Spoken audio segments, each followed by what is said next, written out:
agradecerles enormemente a todos ustedes que se hayan inscrito y hayan querido asistir a este, espero que primer workshop o seminario o jornada de encuentro, ¿no? A ver, esto nace desde un grupo de investigación que hay en la Universidad de La Laguna. El grupo se llama EduYat, por ahí con la palabra educación, laboratorio, la UL por el medio, es decir, es un grupo de investigación que lleva ya funcionando 15 años. En el año 99 empezamos con un primer proyecto donde empezamos a indagar un poquito lo de qué aplicaciones tendría Internet a la educación. Empezamos, bueno, lógicamente, con mucho ánimo hace 15 años y el grupo ha ido creciendo, ha ido madurando y hemos estado, digamos, liderando o coordinando a nivel nacional lo que se conoce como un proyecto de investigación, un I+D, de esos proyectos que investigan y supuestamente lo que se va obteniendo de resultados intenta trasladarse a la sociedad, donde participaron, si no me equivoco, cerca de 60 investigadores de 14 universidades españolas, y lo que hicimos fue explorar, indagar un poco el tipo de prácticas educativas que se estaban haciendo en el marco del llamado entonces Programa Escuela 2.0. Supongo yo que todos ustedes ya lo conocieron, ¿no? Aquello de un ordenador por niño. Y bueno, este proyecto estuvo vigente 4 años, el nuestro, el actual, que es un proyecto de investigación y culmina ahora a finales del mes de diciembre. Fruto de esta trayectoria de 4 años, que insisto, hemos estado gente de distintas universidades españolas, pues ha sacado publicaciones, informes, etcétera, y estamos en lo que se conoce como la fase de difusión, de divulgación o dar a conocer resultados. El año pasado montamos también aquí en Canarias, en Tenerife, ya vino ahí gente de la península y gente de Portugal y demás, un simposio donde presentamos algunos de los resultados desarrollados en este proyecto. Y este año hemos querido, digamos, poner como guinda de clausura de ese I+D un encuentro entre investigadores universitarios y profesionales de las escuelas, ¿no? Gente universitaria y profesionales de la escuela que nos congrega o que nos interesa todo lo que es esto de aplicar la tecnología digital para la mejora de la enseñanza y del aprendizaje, por decirlo en poquitas palabras, ¿no? Y con esa idea, pues empezamos a organizar hace aproximadamente un mes esta idea del encuentro, del workshop, palabreja que está de moda en el mundo académico, y bueno, la hemos puesto, pero en el fondo no es más que es un seminario de trabajo entre unos y otros. O sea, nuestra idea es que sea un foro, esta tarde y la de mañana, un foro de encuentro, de diálogo, donde de algún modo nos conozcamos, por un lado, a nivel personal y, por supuesto, con lo que hacemos, ¿no? Desde la universidad y desde el ámbito escolar de la práctica.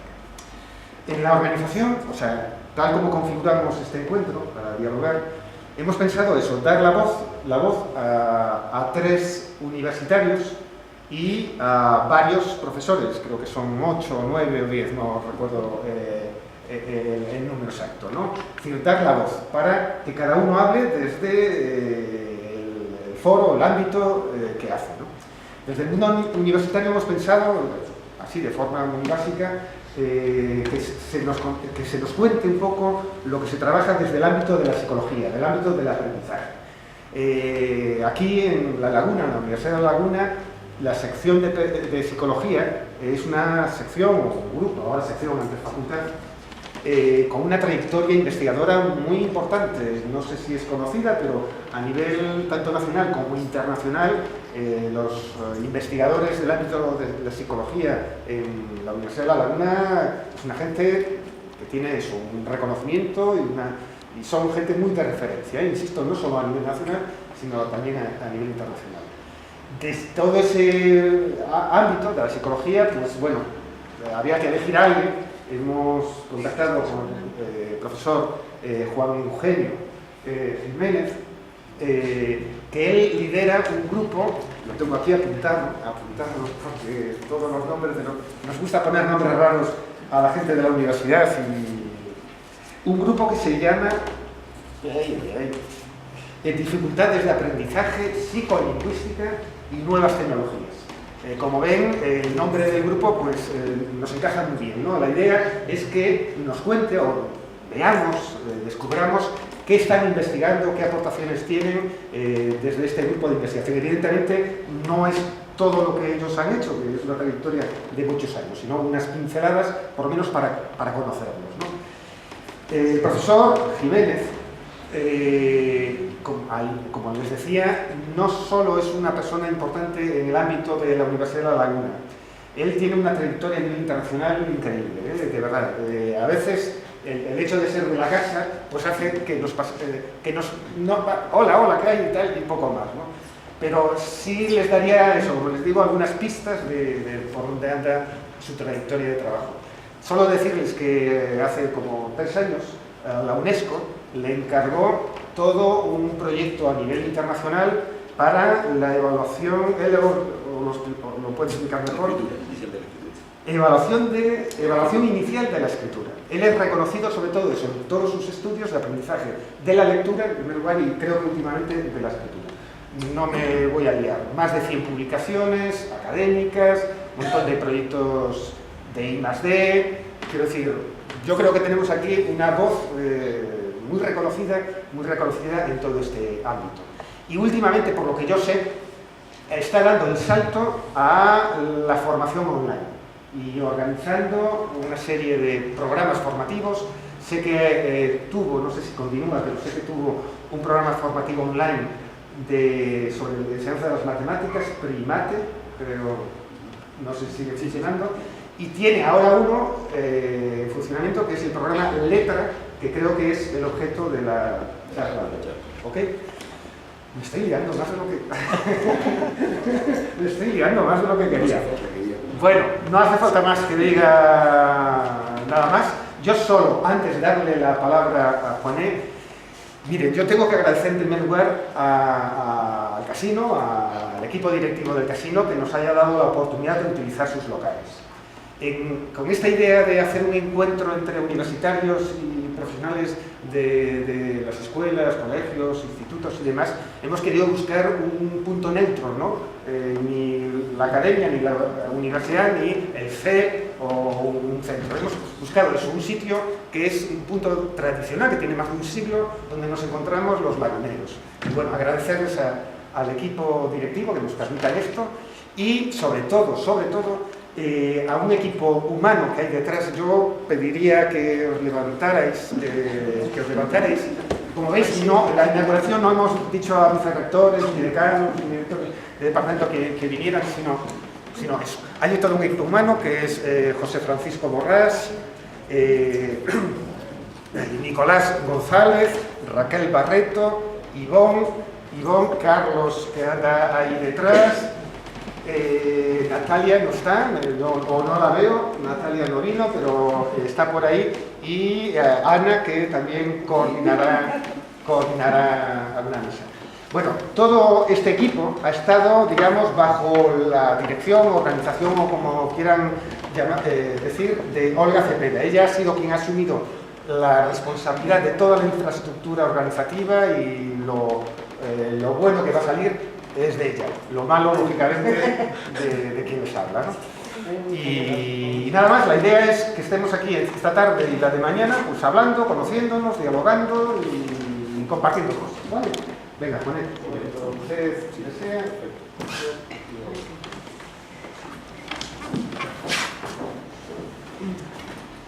Bueno, antes que nada, buenas tardes. Bueno, en primer lugar, antes de comenzar con la presentación, por supuesto quiero agradecer a todo este equipo, al GIAP, la invitación que me han cursado, a Manuel Area, por supuesto, como coordinador del grupo. Quiero además aprovechar para felicitarles por esta brillante iniciativa. La verdad es que cuando Manolo me cursó esta invitación no dudé en ningún momento en aceptarla, porque entiendo que este tipo de encuentros son necesarios, son fundamentales, y ojalá en nuestra cultura se vaya incorporando esta idea de que tanto los investigadores como los profesionales compartamos, porque tenemos mucho en común, Y una prueba de ello es que el tema que yo les voy a tratar hoy, en realidad les voy a contar una breve historia que curiosamente se sintetiza en 45 minutos, pero que es el producto de muchos años de trabajo, yo diría que casi 10 años de trabajo, de los que les voy a contar hoy. Es una breve historia que de alguna manera pues, tiene ese desenlace feliz, en cierto modo, porque como yo siempre digo, la investigación en la universidad tiene que tener una clara transferencia a la sociedad. El conocimiento que generamos los investigadores a través de la investigación tiene que ser de utilidad a la sociedad. Y para nosotros es un enorme orgullo que después de todo este esfuerzo y de todos estos años que hemos venido acumulando de trabajo muy intensivo, hayamos diseñado un programa letra, que ya ahora les explicaré en qué ha consistido, y que finalmente se haya integrado en lo que es un diploma de especialización en ciencia de la lectura que está dentro del catálogo de titulaciones que oferta hoy en día la Universidad de La Laguna para el presente curso académico. Creo que aquí hay un ejemplo de transferencia de conocimiento y en este sentido espero que después de mi intervención puedan compartir conmigo pues, esta idea de que efectivamente universidad, en este caso administración educativa, dado que estamos hablando de educación, tienen que ir codo a codo, tienen que ir de la mano y esto va a depender única y exclusivamente de nosotros, de los protagonistas que somos los investigadores y los profesionales. Y por lo tanto tenemos que generar en los propios políticos, que al final son los que toman decisiones, de que sean sensibles a la necesidad de que cada vez se vaya incorporando esta cultura, ¿no? Bien, como les comentaba, yo todo lo que les voy a explicar hoy, como digo, en 45 minutos, dado que luego tenemos que tener un tiempo para un poco discutir y charlar sobre el contenido de la presentación. Bueno, realmente lo que yo les voy a contar aquí, yo diría que soy algo así como la punta del iceberg. O sea, realmente a mí me ha correspondido la función de coordinar un grupo de investigación, pero quiero que sepan que lo que yo les voy a presentar hoy es producto de un grupo humano, de muchas personas que han dedicado mucho tiempo dentro de lo que es la actividad de investigación y que no solamente estaríamos hablando de investigadores que configuran el grupo de investigación, como decía antes Manuel Area, dificultades de aprendizaje y lingüística y tecnología de la universidad, que lo integran profesores de distintos departamentos y áreas de conocimiento de esta universidad, así como personal de apoyo a la investigación, son becarios de investigación que se forman con nosotros a través del programa nacional de becas de formación de personal investigador, FPU, FPI, no sé si han oído hablar de este tipo de becas, pero es así como se forman los investigadores y es así como trabajan con nosotros en el contexto del grupo, ¿no? Bien, a todos ellos se debe en gran medida lo que yo les voy a contar hoy. Por supuesto que aquí en este macroproyecto participan también investigadores y universidades y administraciones externas a nosotros. En concreto, por resaltar las universidades de Nacional San Luis Potosí de México, la Universidad de Casa Grande, en Guayaquil, Ecuador, el Ministerio de Educación de Guatemala, la Universidad del Valle de Guatemala y el Centro de Enseñanza y Aprendizaje que depende de la Universidad de Oregon, en Estados Unidos. Bien, también está la Universidad del Norte, en Barranquilla, Colombia, el norte de Colombia, y bueno, como digo, todas estas entidades a las cuales también se suma el Departamento de Psicología de la Universidad de Hong Kong, que han colaborado también activamente en el desarrollo de este proyecto, ¿no? Bueno, yo les voy a hablar de la experiencia que hemos acumulado hasta ahora en el uso de nuevas tecnologías, sobre todo pensando en crear un recurso tecnológico que pueda servir de ayuda en la formación de docentes en un ámbito tan necesario como es el ámbito de la enseñanza de la lectura. Recientemente, y este es un documento, un informe al que pueden acceder, la Comisión Europea encargó a la red Eurydice precisamente analizar y estudiar. La red Eurydice lo que hace es que analice y compara los sistemas educativos de los distintos países europeos, y es un informe muy interesante porque le encargó hacer un estudio sobre la situación de la enseñanza de la lectura en Europa. Y yo solamente quisiera quedarme con una conclusión fundamental de este informe, y es que la cualificación del docente, o sea, hay una relación directa muy estrecha entre la cualificación del docente y los resultados de aprendizaje del alumnado. Es decir, lo que nos pone de relieve el dicho informe es que es fundamental que en estas áreas instrumentales básicas el profesorado que tiene la responsabilidad, que asume la responsabilidad de enseñar a leer, tenga una buena formación especializada. Y yo quiero subrayar y enfatizar lo de formación especializada, porque entendemos por formación especializada aquella formación que se adquiere a partir de lo que prescribe la investigación científica. Así de sencillo. Pero yo entiendo por formación especializada cuando estamos dotando al profesorado una formación que tiene un sustento teórico y una base empírica. Es decir, en otras palabras, mire usted, esto es lo que se ha demostrado, esto es lo que se ha probado su eficacia y esto es lo que se aconseja que usted ponga en práctica. Bien, partiendo de esa premisa y de ese principio y de la preocupación que siempre hemos tenido, al menos en nuestra comunidad, de hacer llegar el conocimiento que generamos a través de la investigación a los docentes, al ámbito educativo, está más que justificado que finalmente tengamos que recurrir a esto de las nuevas tecnologías, entre otras cosas porque, bueno, Canarias, un territorio geográficamente fragmentado, es evidente que la formación, yo recuerdo antes cuando participaba en la formación presencial de los docentes, efectivamente era excesivamente costoso. Hoy en día, con el escenario de crisis económica que hay, benditas nuevas tecnologías, porque al fin y al cabo se hace muy costosa la formación con carácter presencial. Por lo tanto, aquí tenemos una gran ventaja, evidentemente no son todas, porque también podemos hablar de algunos inconvenientes de las nuevas tecnologías, pero yo quisiera sobre todo resaltar y quedarme con las grandes ventajas que aportan estos recursos, ¿no? Bueno, pues debido a esto nos animó también bastante a empezar a trabajar en el campo de las TIC, desarrollando sistemas tutoriales que propiciaran contextos de aprendizaje virtual y orientados a la formación especializada en enseñanza de la lectura.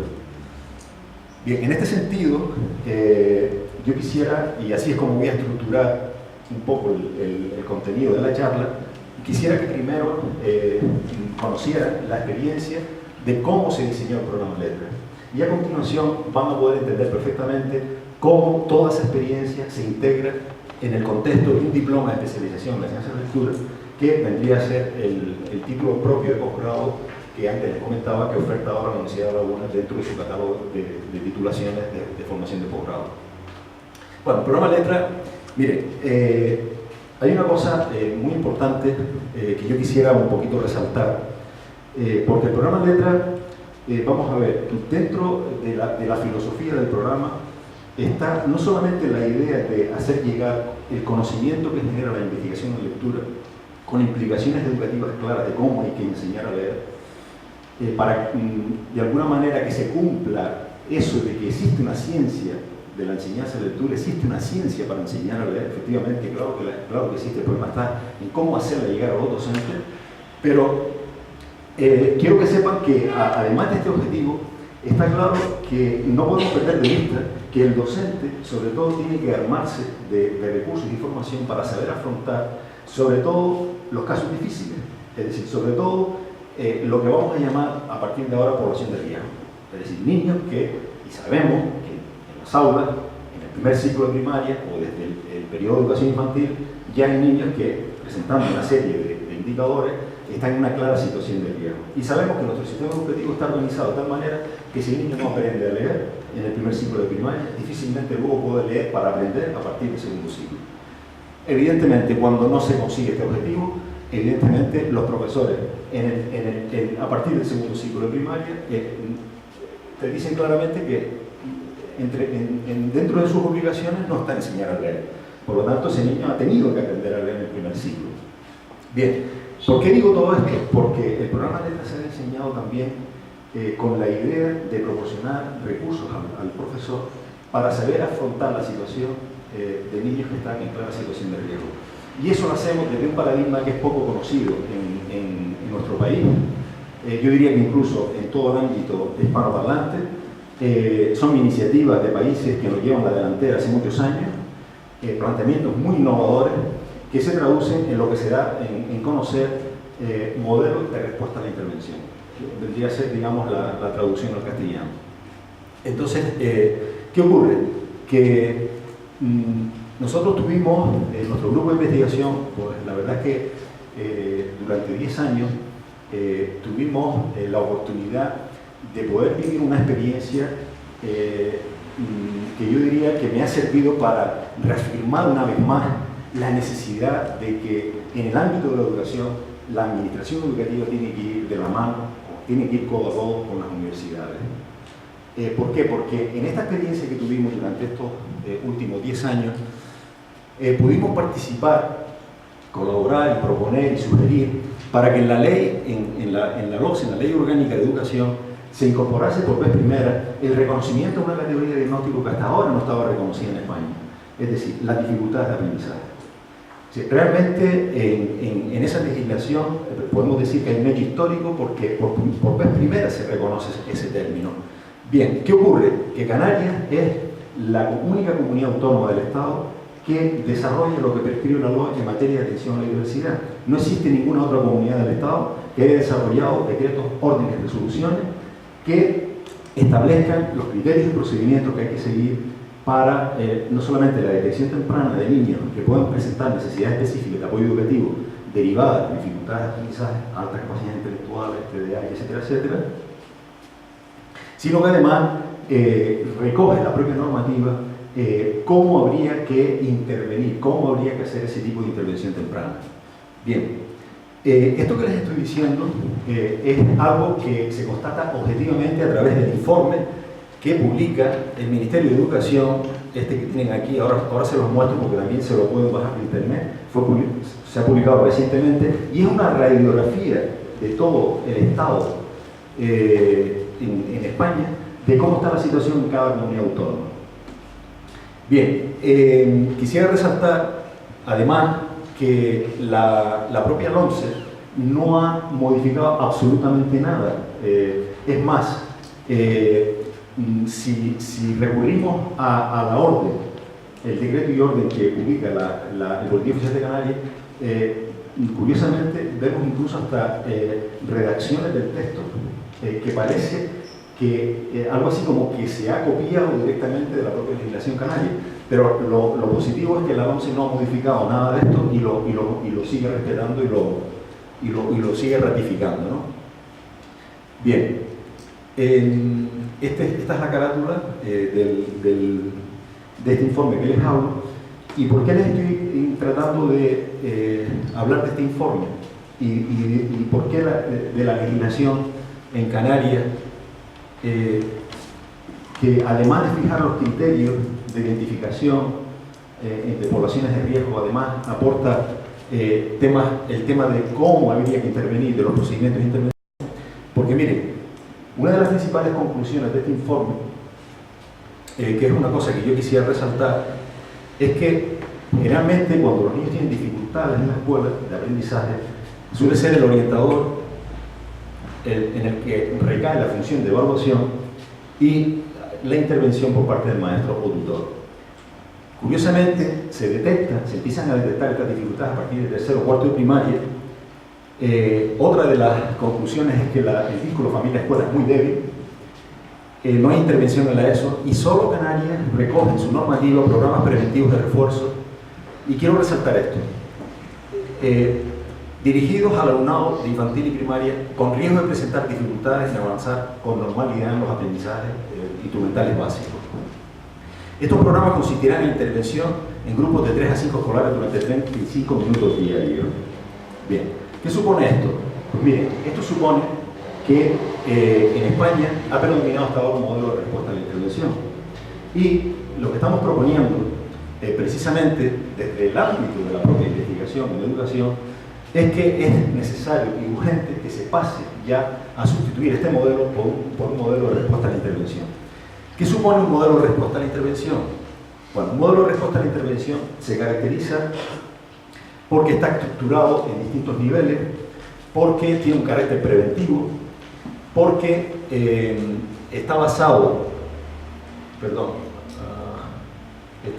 fundamentalmente en lo que aporta la propia investigación científica, está basado en una evaluación permanente del progreso de aprendizaje y utiliza la respuesta a la intervención. Bien, pues todo esto que tienen ustedes aquí se trata de incorporarlo a ese programa Letra, del cual les estoy empezando a hablar, precisamente con la idea de que la formación especializada que recibe el docente vaya en esa línea.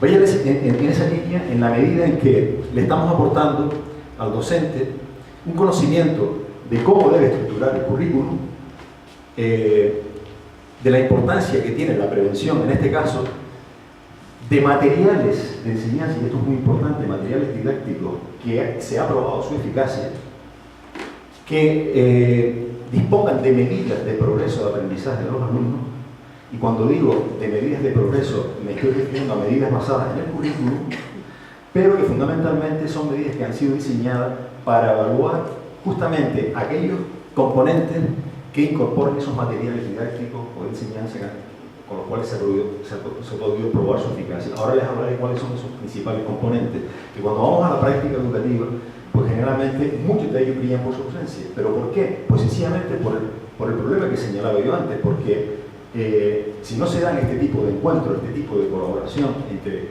profesionales y universidad e investigación, pues no tenemos la oportunidad de conocer qué se está generando, qué conocimiento se está generando en torno a este ámbito de aplicación en la práctica.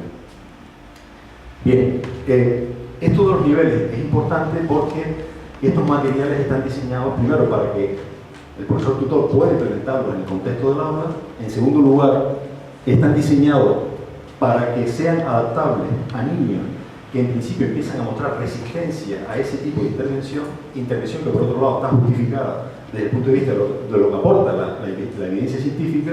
En tercer lugar, en el segundo nivel son intervenciones que los niños reciben en sesiones de 3 a 5 en grupos durante 30 minutos diarios de forma intensiva, que es precisamente lo que recoge la normativa en Canarias.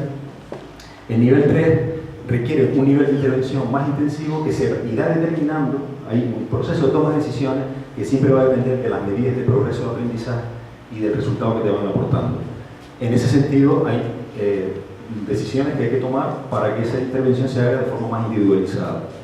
Y finalmente, cuando un niño ya se resiste y está mostrando mucha resistencia a ese tipo de intervención y ese tipo de adaptaciones que se están llevando a cabo, es cuando realmente estamos ante un niño con una dificultad específica real para aprender.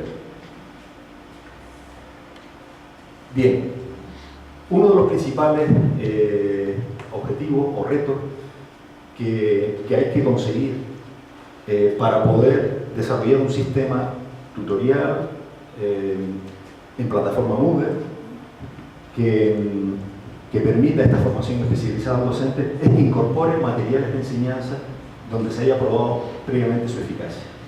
Bien, ¿qué hacemos nosotros? Lo que hacemos primeramente es valernos de las experiencias que se están desarrollando hace ya unos años, por supuesto continúan hoy en día, en la ciudad de Austin, en Estados Unidos.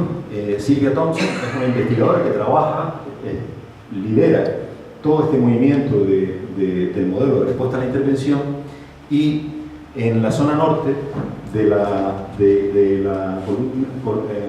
British Columbia, en Canadá, se desarrollan también experiencias por la investigadora Linda Siegel, precisamente con materiales que están diseñados y elaborados a partir de lo que prescribe la propia investigación. Y para nosotros fue de mucha utilidad el tener estas experiencias con estos grupos de trabajo, porque trabajaban conjuntamente con los profesionales, con los docentes, y a partir de ahí lo que hicimos fue, dentro de lo que es el diseño del sistema tutorial, que aquí tiene un poco la carátula del programa, lo que hicimos fue digitalizar gran parte de los materiales que empezamos a diseñar, muchos de ellos con adaptaciones para el español de Canarias, y sobre todo basados en lo que habíamos acumulado de investigación sobre el proceso de lectura en español, en lengua española, dado que no son directamente extrapolables muchas de esas experiencias que se realizan en el caso de Austin con niños latinos que hablan inglés como segunda lengua, pero en el caso de Vancouver se desarrolla básicamente con niños de habla inglesa. Bien, como ven aquí el diseño del sistema tutorial hemos utilizado algo así como el símil de una biblioteca, donde en este volumen de implementación es donde van los materiales que ahora les voy a comentar. Luego les explicaré el contenido que recoge cada uno de estos volúmenes, siempre con la idea de formar al profesorado en lo que es la instrucción de la lectura. Miren, hay aproximadamente en el año 2000 se publica el National Reading Manual, es decir, este es un informe científico, aglutinó a múltiples investigadores que tenían como principal función sintetizar qué aportaba hasta ahora la investigación que se había desarrollado en el ámbito de la lectura con implicaciones para la instrucción, para la enseñanza.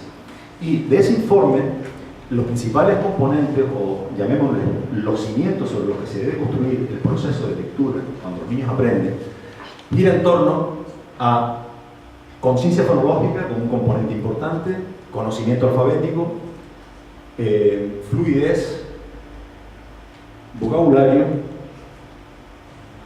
y comprensión.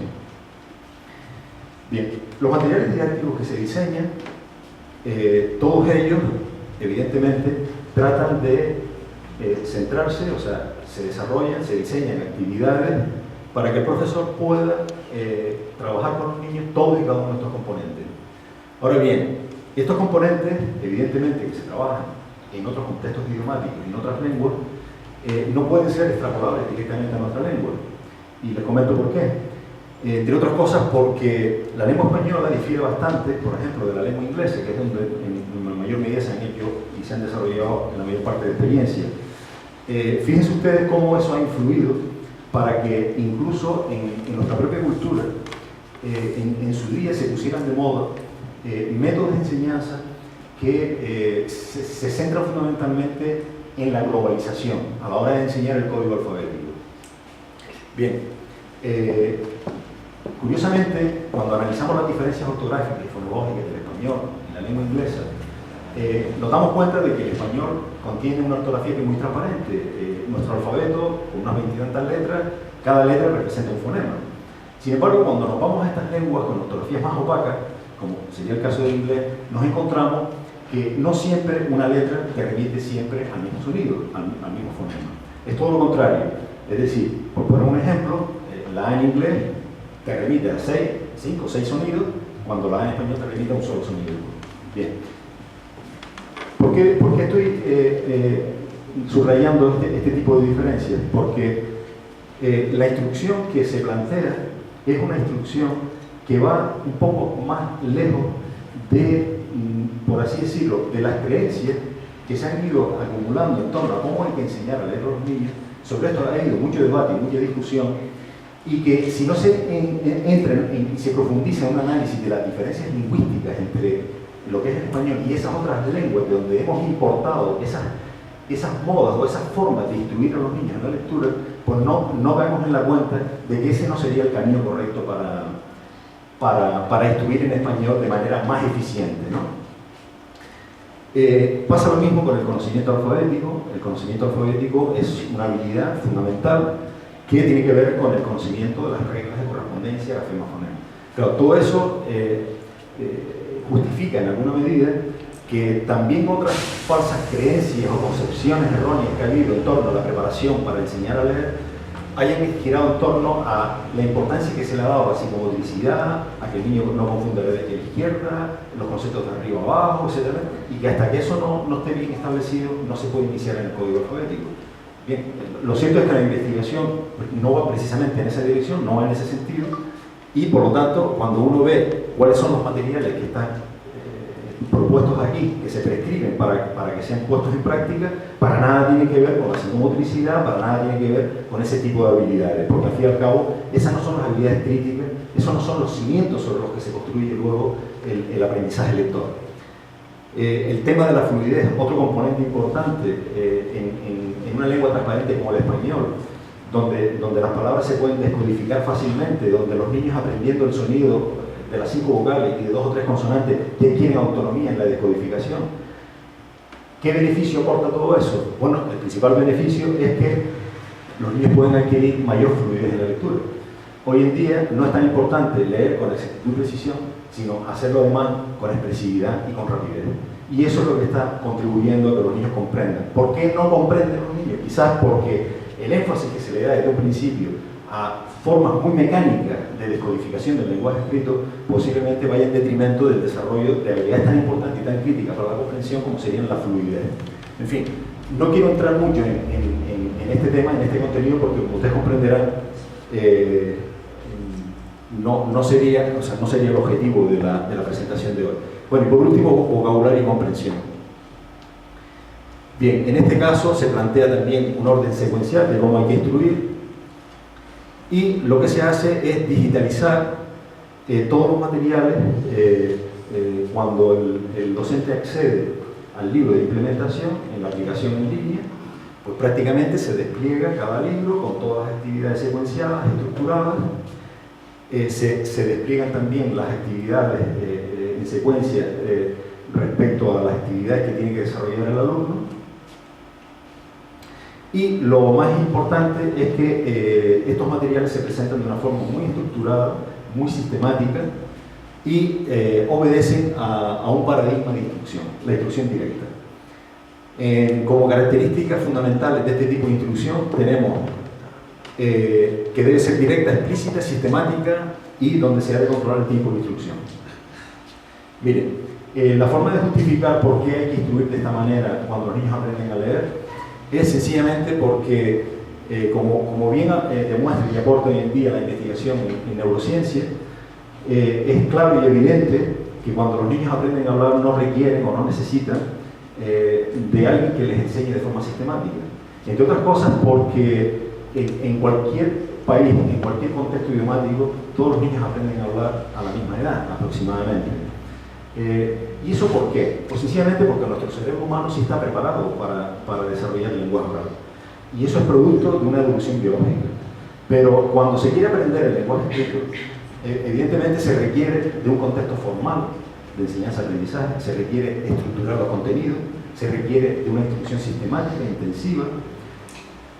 Y entre otras cosas, ¿por qué se requiere? ¿Por qué los niños no podrían aprender de un modo natural? Pues sencillamente porque nuestro cerebro humano no está preparado para algo que relativamente se inventó pues, hace poco.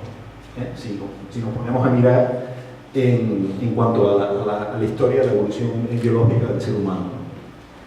Bien, en este sentido hay un diseño instruccional de cada lección donde se le especifica en la aplicación online al docente las unidades o lecciones que puede utilizar para implementar en la práctica, donde se le presenta un modelado de cómo se tienen que instruir estos principios, cómo los estudiantes tienen que practicar, el modo de cómo tienen que hacerlo, el tipo de feedback que en teoría es más efectivo, porque así como se ha demostrado en la investigación, cuál sería el feedback correctivo que tendría un mayor efecto sobre el aprendizaje, y luego una serie de actividades de práctica independiente que ya generen en el propio alumno la autonomía y que no dependan tanto de la supervisión del profesor. Bueno, aquí tienen un ejemplo de cómo está estructurada cada unidad o lección. En este caso pueden ver unos iconos gráficos que son los que se le presentan a un docente en la aplicación en línea. Y claro, todo esto hubiera sido preferible haberlo visto dentro de la aplicación, pero al parecer aquí la conexión wifi con internet no es muy buena. Pero bueno, se pueden más o menos hacer una idea.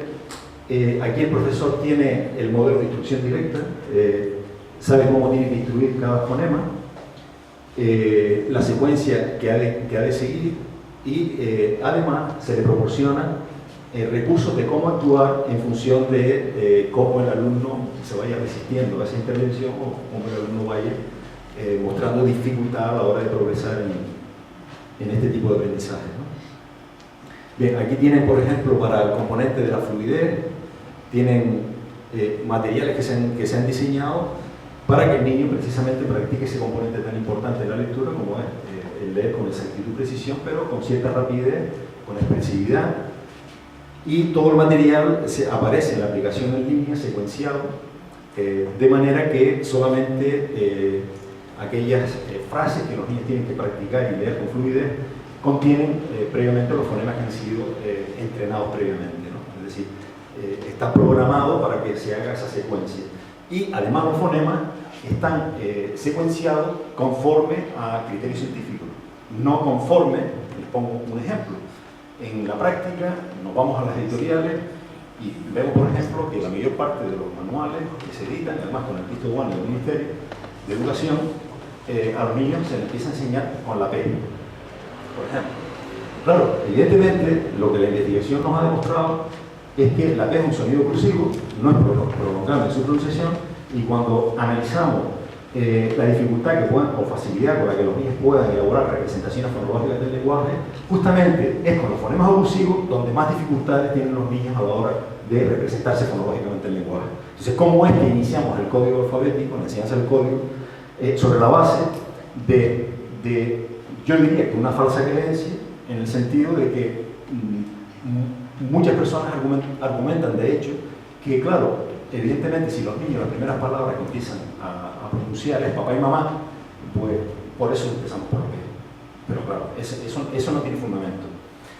Entonces, claro, quiero resaltar esto porque cuando hablamos de la secuenciación de los fonemas y de la instrucción, primero obedece a criterios científicos donde se ha demostrado objetivamente que las propiedades fonoarticulatorias ejercen una influencia en la formación de representaciones fonológicas del lenguaje, que hay otros parámetros lingüísticos como la estructura silábica de las palabras, la longitud de la palabra, la posición de la sílaba tónica, es decir, hay muchos factores lingüísticos que pueden facilitar o dificultar el propio aprendizaje del código alfabético, ¿no? Bueno, también se incorpora, esto es un tema también que prescribe la propia investigación científica en cuanto al ámbito ya propiamente del aprendizaje del grafismo, la discusión y el debate que hay y que sigue todavía en la escuela respecto a cómo hay que iniciar los niños en el trazo de las letras, cuál es la mejor forma. Lo cierto es que cuando uno analiza todos los currículos nacionales, te ves con la sorpresa de que esos currículos para nada reflejan lo que prescribe la propia investigación en este ámbito. Les pongo un ejemplo.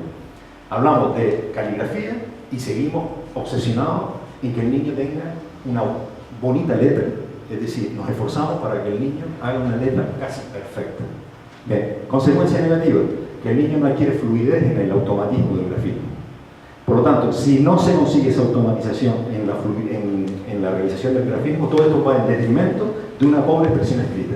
Porque solamente hay que pensar que si yo tengo que dedicar todos mis recursos cognitivos a recordar o a encasillar un trazo dentro de un recuadro, evidentemente mi capacidad cognitiva no me da para más. Es decir, para poder luego las ideas expresarlas y traducirlas en proposiciones lingüísticas y a partir de ahí organizar mínimamente un discurso. Por todo esto, curiosamente, ni en el propio currículum nacional está reflejado, ¿no? Y esta es un poco la incongruencia y lo que decía al principio de la charla, la falta y la necesidad que hay de que hay que trabajar codo a codo entre la administración educativa. Cuando digo administración educativa en Canarias me refiero a la Consejería de Educación, pero cuando hablo en este ámbito de currículum nacional, en relación también con el propio Ministerio de Educación, ¿no?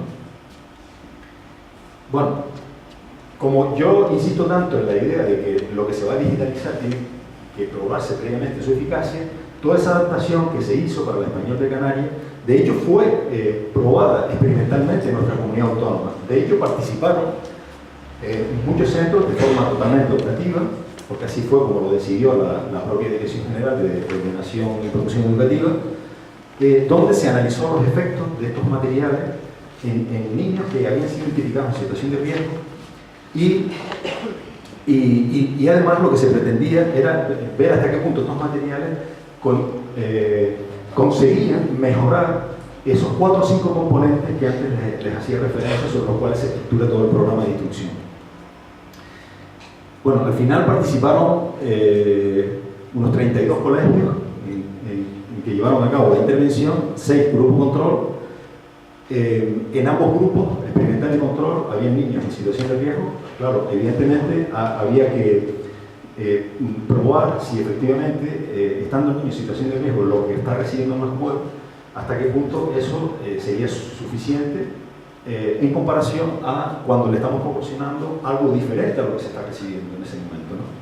Y entonces este tipo de diseños experimentales en educación son importantes cuando queremos probar la eficacia de algún método de instrucción, ¿no? Bueno, curiosamente aquí Bueno, para que se hagan una idea, ¿no? Se hizo primero un cribaje, una identificación previa, incluso a partir también de la opinión del profesor, se identifica la población de riesgo y la población recibe 140 sesiones, 30 minutos cada día, como prescribe la normativa en Canarias. Los niños participaron en pequeños grupos de 3 a 5 niños y fue una experiencia que duró aproximadamente, fue de noviembre a junio. Bien, en esto contamos con la colaboración del Centro de Enseñanza y Aprendizaje, que depende de la Universidad de Oregon, porque en Oregon ellos han desarrollado un sistema informatizado, lo que se llama DIVERS, pero la adaptación al español es el IDE, Indicadores Dinámicos del Éxito de la Lectura, que proporciona una medida de progreso de aprendizaje. Entonces, los maestros canarios que participan en esta experiencia, con estas medidas consisten en medir la fluidez, por ejemplo, fundamentalmente el componente de fluidez, cuando el niño tiene que identificar los sonidos o las letras del alfabeto, cuando tiene que segmentar palabras en fonemas, cuando tiene que leer palabras, o leer párrafos, etc.